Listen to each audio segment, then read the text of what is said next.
on the East Coast anyway. I thought I'd do a session today on ways that you can have an effective Area 5 study group. I know a lot of people who do self-guided, even though they're self-guided, still want the support that comes with, having someone along for that journey. So I thought I'd talk about that today. I've been in multiple study groups basically since I passed PCM. After that, I joined one, and it's been very helpful to me. And I feel like there's the right way to do a study group and the wrong way. So I'm going to go through the ways that actually help you pass. Before you get into it, I just wanted to let you know that the Area 5 Project Management Study Guide is still available for free at the link. It's a very helpful guide, and it takes you through a lot of stuff that, I sort of had to figure out for myself, and so now I decided to share it with you guys. It goes into efficient study methods and gives multiple formats, both audio, text, video for studying for the PJM exam. And it also teaches you ways to track your time. So that'll be available in the comments or at the link. Okay, so getting into it. So I think having a study group can be a major help in terms of getting you to learn more for the AREs. You're learning among your peers, you have people who are there to support you. So I think having a study group is great for that reason. A lot of great coaching systems for the ARE, such as boot camp or some of the other ARE prep things, are based off of that group or community mindset. So it's really great if you can do that for yourself. And if you're self-guided, it's also cheaper to do it yourself. So I wanted to go into ways that you can create a study group and do it in an effective manner. A lot of people post in the ARE Facebook group when they're planning on starting a study group for a specific exam.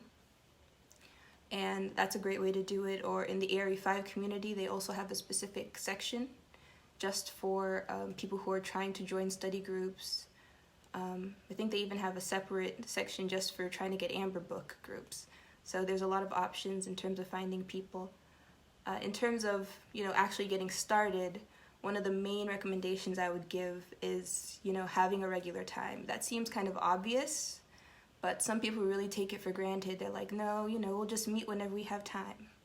And the thing is, people are architects. They never have time.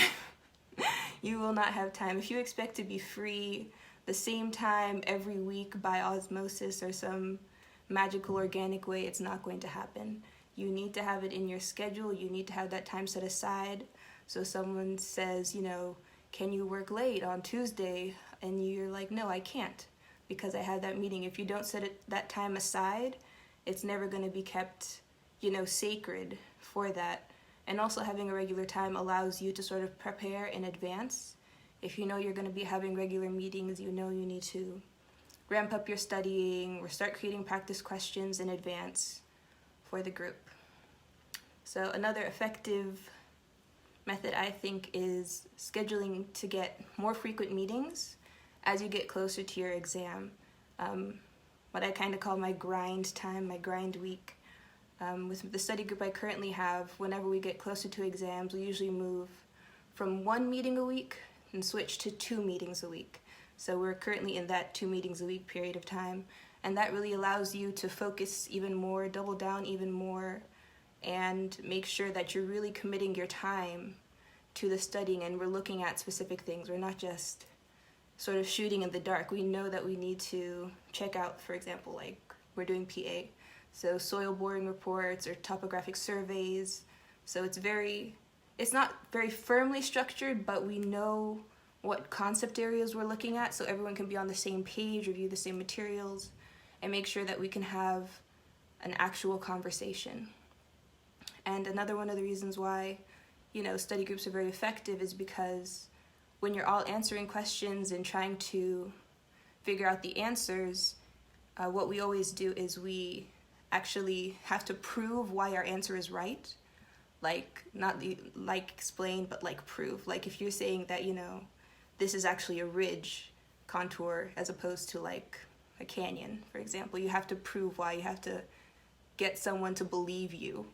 And that can really make a difference. Like if you're right, then you really know your stuff. But if you're wrong, that helps you figure out why exactly you were wrong, why your explanation for why you were right was incorrect. Because so much of the exam is, it's not just what is the right answer. There can be many right answers. It's about what is the best answer for this question. So I feel like having a study group really makes it easy for you to get into that mindset of finding out what is the actual best answer for this question, which is much better, I think, than just reading about it in a book, having that soundboard.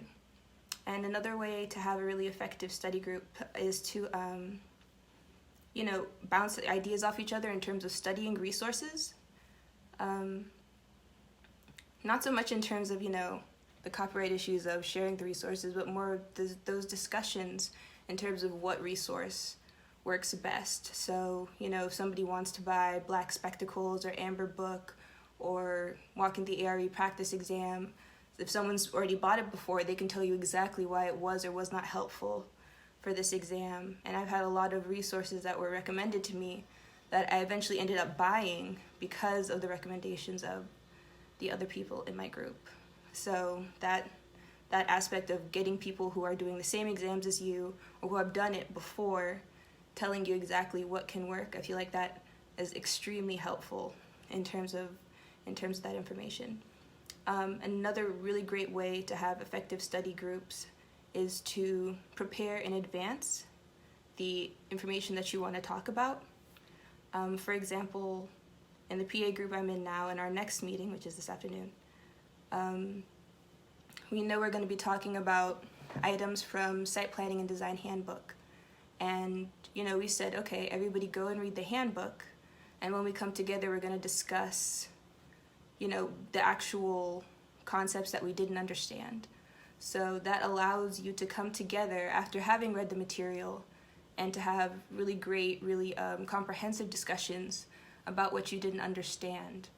And so, as I was doing my notes, as I was doing my readings, I was actually marking up on the page the stuff I want to discuss further with the people that are in my group. And that's also great because it's different than talking with a mentor, because while a mentor can tell you stuff in general about architecture and how it relates to a specific topic, they're not telling you about that topic in relation to the exam.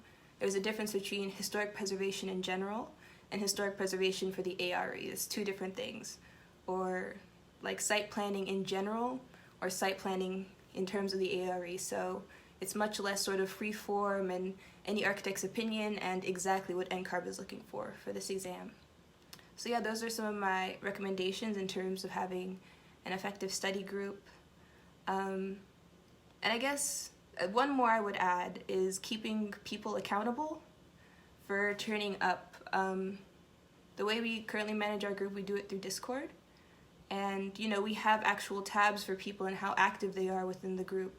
So if somebody's not showing up for 3 meetings or any meetings, we're taking note of who is actually participating, who's actually contributing to the group, to the studying process, so that, we can move forward and take it really seriously. Because we take it really seriously, I'm trying to study at least 15 hours a week. And, I want to make sure that I'm having those conversations and discussions with people who are actually serious about the exam and the process and the time that it takes. And also that same aspect of if you haven't read anything at all from that specific book or from that specific topic, then it's going to be very difficult to have conversations, to do practice problems. Because if you do a practice problem with someone who hasn't studied that material at all, they're just like, I don't know. And that can make having that discussion very difficult. So yeah, those are my recommendations. Does anyone have any questions? I think there's a question chat option available.